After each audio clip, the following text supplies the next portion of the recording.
வாழ்க்கைக்கான வார்த்தை என்ற இந்த வலை ஒளிபரப்பிற்கு உங்களை வரவேற்கிறோம். இது ஆதியாகமம் முதல் வெளிப்படுத்துதல் வரை முழு வேதாகமத்தையும் உள்ளடக்கிய ஒரு தினசரி தியானமாகும்.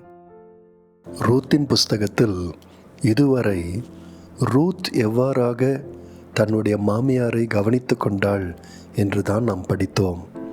ஆனால் இப்பொழுது 3ஆம் அதிகாரத்தில் நகோமி தன்னுடைய மருமகளாகிய ரூத்தை பார்த்து கொள்ளுகிறதை நாம் படிக்கின்றோம்.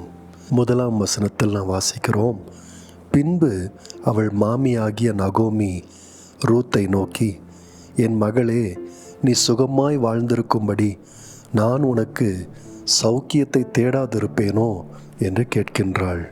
பாருங்கள், நகோமி தனக்கு வயதாகிவிட்டது, அவளுடைய நாட்கள் சீக்கிரமாய் முடிந்து போகும் என்பதை அறிந்திருந்தாள். ஆகவே ரூத்தை பராமரிக்க யாராகிலும் ஒருவர் தேவை என்பதை அறிந்து கொண்டாள்.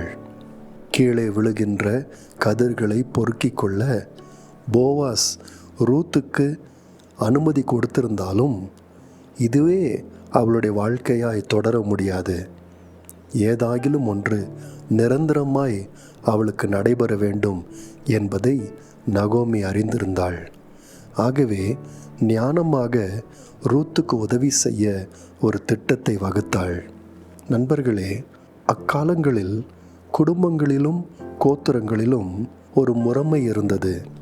ஒரு குடும்பத்திலோ ஒரு கோத்திரத்திலோ ஒரு பெண் விதவையாகிவிட்டாள். அந்த குடும்பத்திலோ கோத்திரத்திலோ இருக்கின்ற குடும்ப நபர்களில் ஒருவர் பொறுப்பை எடுத்துக்கொண்டு அந்த விதவையான பெண்ணை தங்களுடைய வீட்டில் சேர்த்து கொள்வார்கள். இல்லாவிட்டால் அந்த பெண்ணிற்கு திருமணத்தை ஒழுங்கு செய்வார்கள். பழைய ஏற்பாட்டில் இதை சுதந்திரவாளி என்று நாம் பார்க்கின்றோம். அதாவது ஒரு நெருங்கிய ஆண் உறவினர் இந்த குடும்பம் ஒருவேளை கடனிலோ இல்லாவிட்டால் ஏதோ ஒரு பிரச்சனையிலோ இல்லாவிட்டால் தள்ளப்பட்ட நிலைமையிலோ இருந்தால் அவர்களை விடுவிக்கவும் அவர்களுடைய நிலத்தையோ ஏன் அவர்களையோ வாங்கி கொள்ளவும் பொறுப்பெடுத்து கொள்வார். இதன் மூலமாக ஒரு கோத்திரத்திலோ குடும்பத்திலோ பாதிக்கப்பட்ட நலிவடைந்த மக்கள் பாதுகாக்கப்பட்டார்கள். லேவியராகமம் 25ஆம் அதிகாரம், உபாகமம் 25ஆம் அதிகாரத்தில் இந்த சுதந்திரவாளி என்கின்ற இந்த அமைப்பை குறித்து வாசிக்க முடியும். அதாவது ஒரு மனிதன் ஏழ்மை அடைந்து தன்னுடைய பூர்வீக சொத்தை விற்க வேண்டிய ஒரு சூழ்நிலை வருமானால் இந்த சுதந்திரவாளி அந்த நிலத்தை வாங்கி குடும்பத்திலிருந்து நிலம் தவறி போகாதபடிக்கு காப்பாற்றுவான். இல்லாவிட்டால் ஒரு மனிதன் முழுமையாக எல்லாவற்றையும் இழந்து தன்னுடைய கடனை திருப்பி கொடுப்பதற்காக தன்னையே ஒரு அடிமையாக விற்று போட்டு விட்டான் என்றால் இந்த சுதந்திரவாளி பணத்தை கொடுத்து அடிமைத்தனத்திலிருந்து அந்த மனிதனை விடுதலையாக்குவான். அது மாத்திரமல்ல, ஒரு மனிதன் குழந்தைகள் இல்லாமல் மரித்து போவான் என்று சொன்னால் இந்த சுதந்திரவாளி அந்த விதவையை திருமணம் செய்து கொள்வான். திருமணத்துக்கு பின்பு பிறக்கின்ற முதல் ஆண் குழந்தை இறந்து போன மனிதனுடைய நிலத்தை பெற்றுக்கொள்வான். அது மாத்திரமல்லாமல் இறந்து போனவனுடைய பெயர் மறுபடியும் தொடரும்.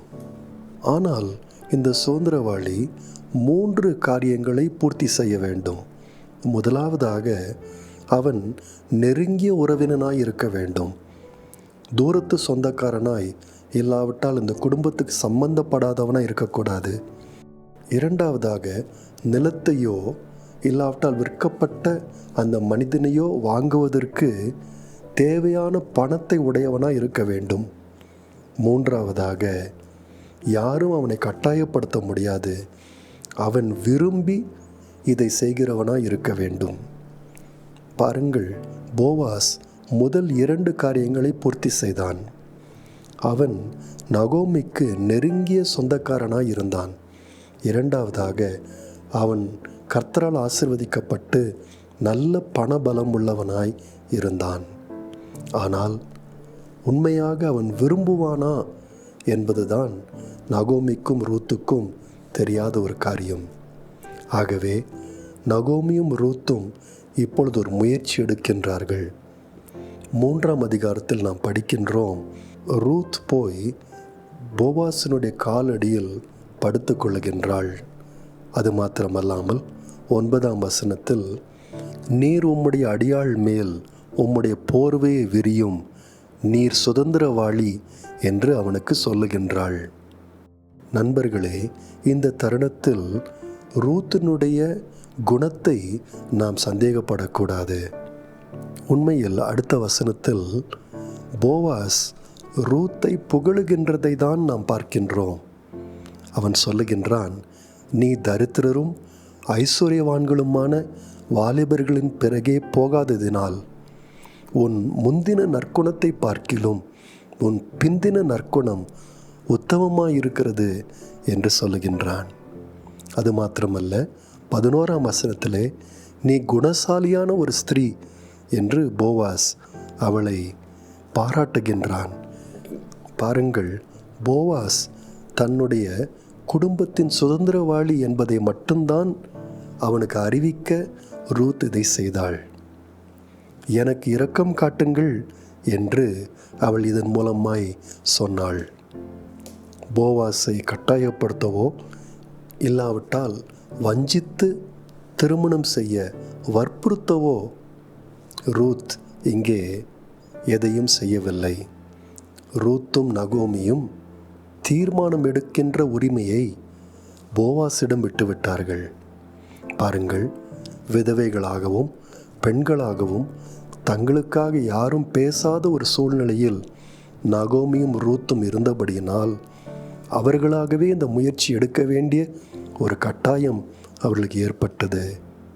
ஆனால் போவாஸ் தேவ பக்தியுள்ள ஒரு மனிதனாக இருந்தபடியினாலே 13ஆம் வசனத்தில் ரூத்தை பார்த்து, உன்னை சுதந்திர முறையாய் விவாகம் பண்ண குடும்பத்தில் இன்னொருவன் இருக்கின்றான், அவன் விவாகம் பண்ணட்டும், அவன் உன்னை விவாகம் பண்ண மனதில்லாதிருந்தானே ஆகில் நான் உன்னை சுதந்திர முறையாய் விவாகம் பண்ணுவேன் என்று ஆணையிட்டு சொன்னான். அது மாத்திரமல்லாமல் தனக்கு இதிலே முழு விருப்பம் இருக்கிறது என்பதை 15ஆம் வசனத்தில் 6 படி வார்கோதுமையை இந்த ரூத்திற்கு கொடுத்து அதை தெரிவித்தான். அதாவது 6.5 லிட்டர் வார்கோதுமையை அவளுக்கு கொடுத்தான். ரூத் முதல் நாளிலே பொறுக்கின கதிர்களை காட்டிலும் 3 மடங்கு அதிகமாய் கொடுத்தான். இதன் மூலமாய், எனக்கு விருப்பம் உண்டு, நிச்சயம் நான் உன்னையும் உன்னுடைய மாமியாரையும் உங்களுடைய நிலத்தையும் நான் காப்பாற்றுகின்றேன் என்று போவாஸ் தெரியப்படுத்தினான். நண்பர்களே, புதிய ஏற்பாட்டில் நமக்கும் ஒரு சுதந்திரவாளி இருக்கின்றார். அவர்தான் நம்முடைய மீட்பரும் இரட்சகருமாகிய இயேசு கிறிஸ்து. உண்மையில் அவர் போவாஸை காட்டிலும் மேலான சுதந்திரவாளியாக நமக்கு இருக்கின்றார். எப்படி என்றால், நம்மை மீட்கும்படியாக நமக்காக மாமிசமானார். இந்த உலகத்தில் நமக்காகவே பிறந்தார். அது மாத்திரமல்லாமல் தன்னுடைய ஜீவனை கொண்டும் இரத்தத்தை கொண்டும் நம்மை பாவ அடிமைத்தனத்திலிருந்து மீட்கும்படியாக ஆவிக்குரிய கட்டணத்தை அவர் செலுத்தினார். நாம் அவரை கட்டாயப்படுத்தவில்லை, ஆனால் அவராகவே சிலுவையில் தம்முடைய அன்பை நமக்கு வெளிப்படுத்தினார். இதனால் நாம் இழந்து போன நித்திய வாழ்வை மனித குலத்திற்கு திரும்ப தந்தருளினார். நண்பர்களே, நீங்களும் நானும் கிறிஸ்து இயேசுவினாலே மீட்கப்பட்டவர்களாய் இருக்கின்றோம். மேன்மையான மீட்பை பெற்றிருக்கின்றோம். அதற்கு அவரே காரணமாய் இருக்கின்றார். நேயர்களே, இந்நிகழ்ச்சியை கேட்டதற்காய் நன்றி. மீண்டும் ஒரு புதிய அத்தியாயத்துடன் வாழ்க்கைக்கான வார்த்தையில் நாளை சந்திப்போம்.